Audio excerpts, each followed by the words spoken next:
Hi, welcome. It's time for a Woman for Women video for the 18th, which is the men and women video together.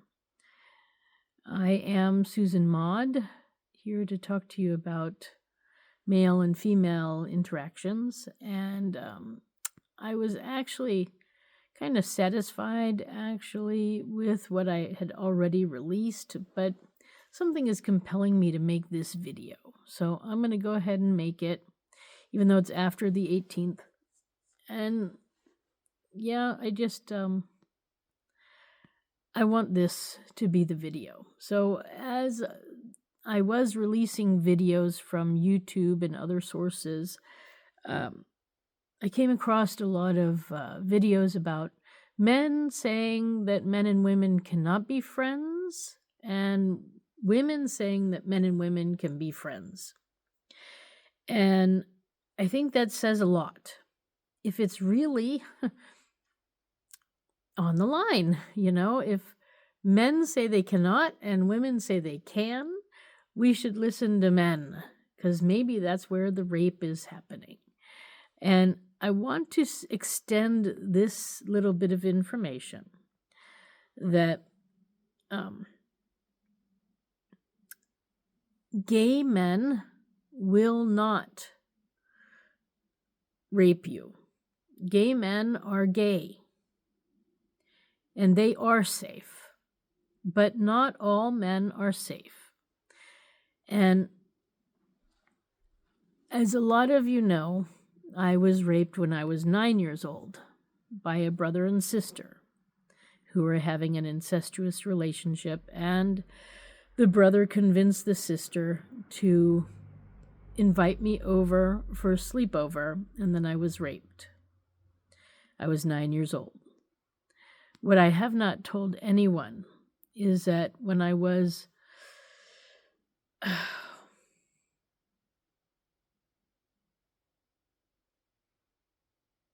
guess about 23 or 24, I was raped as an adult. And I'm going to tell you some of the details, but not all of the details. But this is somebody I thought was a friend.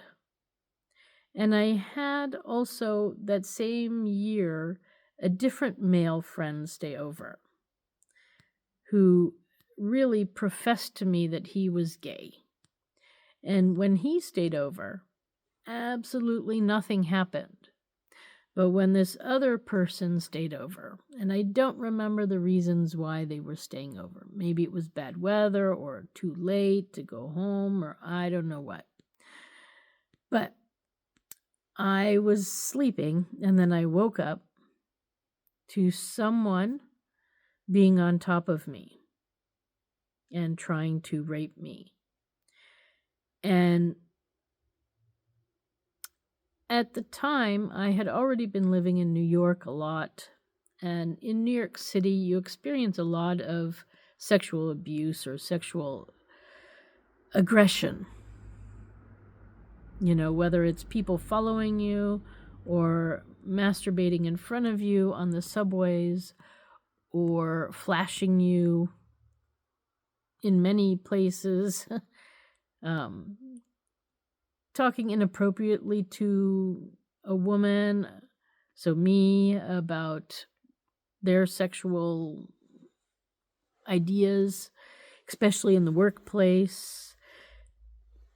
Men hiring prostitutes to come in and have sex with their colleagues after working hours and use the offices for these encounters. I was up to here with sexual aggression. And in this case, I was actually somewhat innocent and naive in the relationship between me and this person, this man. And I really thought we were just friends. But he had other ideas. And as he was on top of me, and bigger than me, and stronger than me, I was waking up and realizing what was happening. And I thought, what are my options? So I could fight him and possibly lose my life. So back then we didn't have mobile phones, so all the phones were attached to a wall, and my phone was not that near that I could get to it. So my thought was, what's the best thing to do? And I thought, well, yeah, I could fight him, but he's stronger than me. I might be able to win, but I might not win. And then in the struggle and the fight, who knows what around me will get damaged or broken or anything like that. So then, as somebody being raped, you think a lot of thoughts at one time, and you think, well, how can I get out of here? And is there a way out? And I just couldn't see a way out. And then I was thinking, how to survive this. That was then the next thing. Once I realized that my way out was not that great, then the next thought is how can I survive this? If I want to survive this rape, what do I need to do? And then I sort of racked my brain so I could give in and be raped, or I could fight, which might cause my death or destruction of things around me. The chance of me getting away was probably very slim. So I didn't have so many logical ways out. So I decided I would keep an eye on the situation and not pretend that I want what's happening. So to make it clear, this is not my choice, but not to fight it either. So these are the things that I had decided. Now, I ask you, if I go to the police later and I say I was raped, and they say, well, why didn't you fight? And I give them my reasons. Are they going to accept those reasons? This is where the biggest problem is with rape, is that when it's someone close to you and you decide to allow yourself to be raped, and then later declare that you were raped, how can you prove that? So what I can definitely say is that my response to any physical activity from this man who was raping me was met with nothing. There was no reciprocal nothing.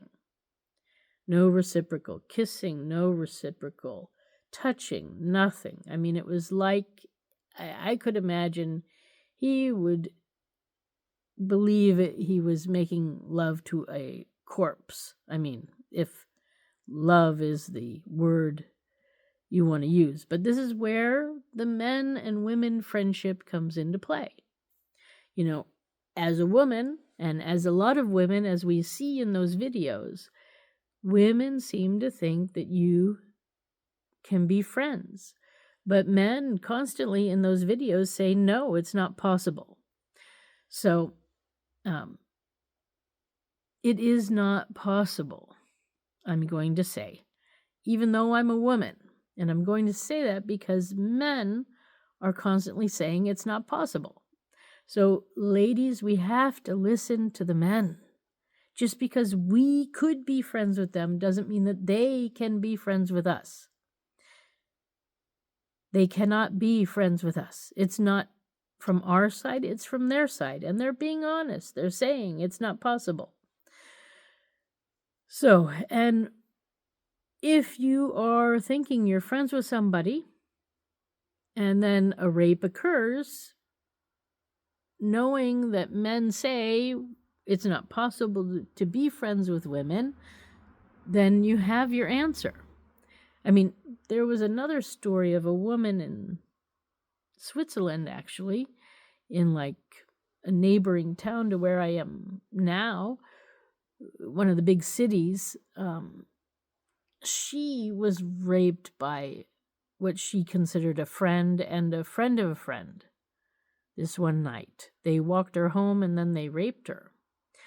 So there does seem to be a lot of information out there, ladies, about people that you think you're friends with. So male friends who then turn on you once or twice or maybe even more times and they rape you. So just beware.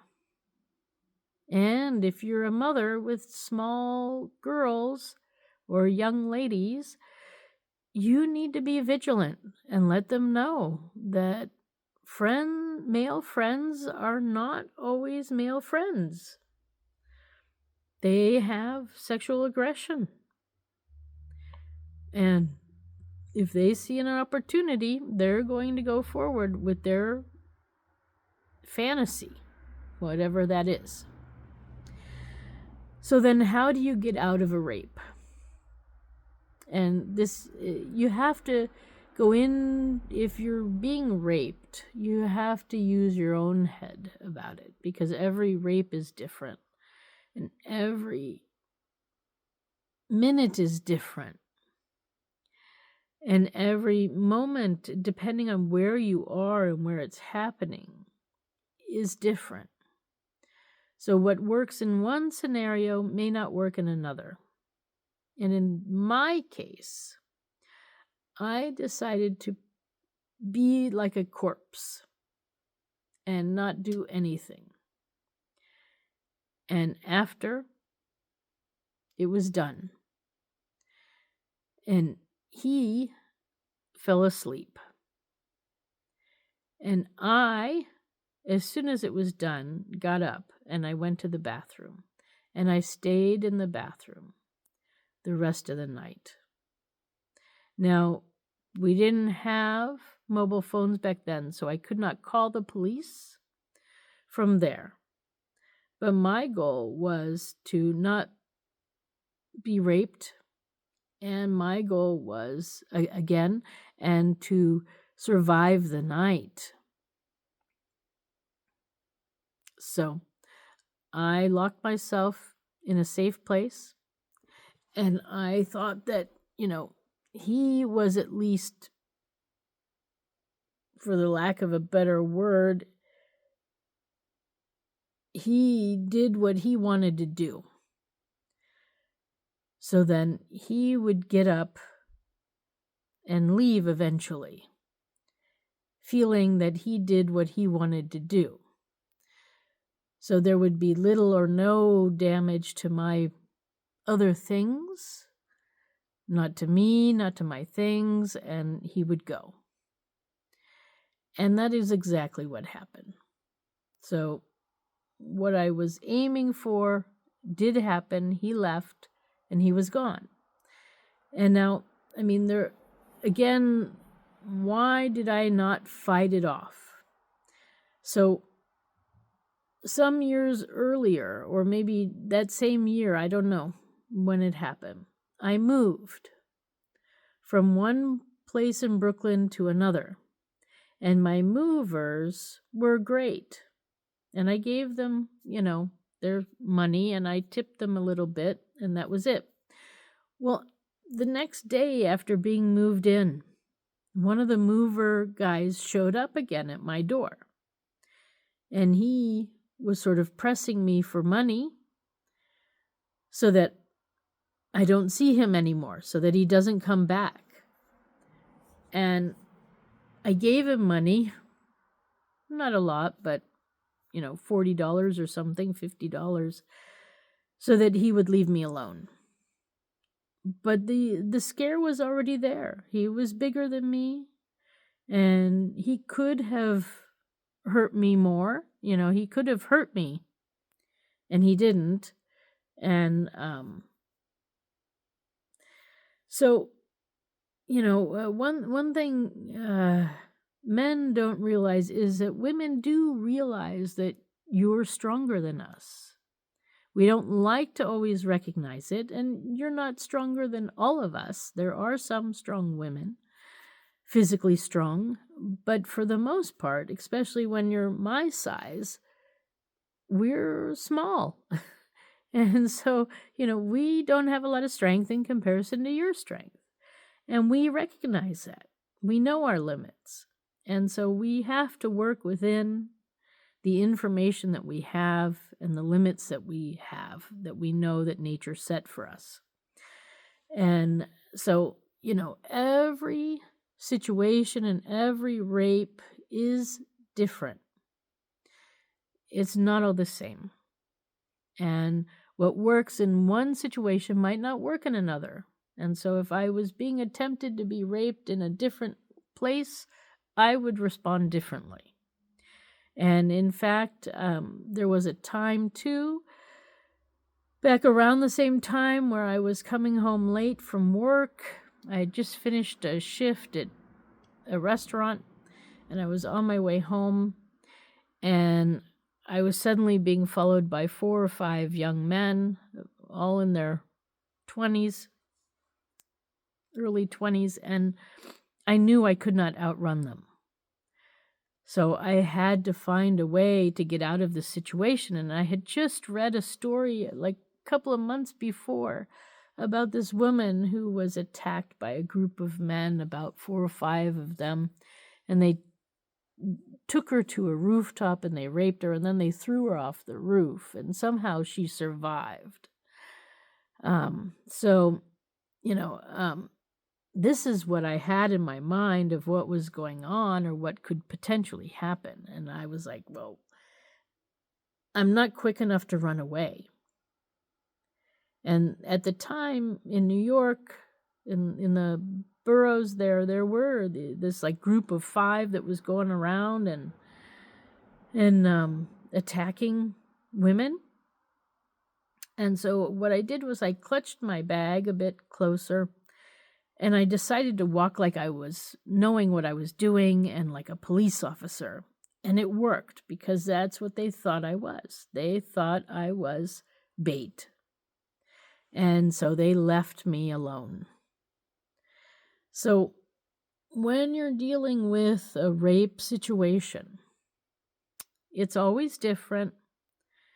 And the psychology of the person attacking you is something to be worked with. You don't have to give in to rape necessarily. I did not give in to rape and being multiple times raped by whoever this gang of 4 or 5 was. And I outsmarted them.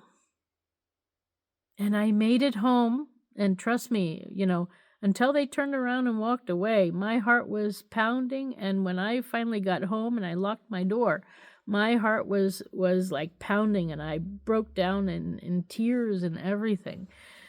But I did it. I got away. I outsmarted them. But this other person, I couldn't get away from. And the only way to outsmart them was to just let it happen and then get away, get myself safe, which I did. I got safe in the bathroom. And I stayed there all night until he left. And then I knew I could not trust him ever.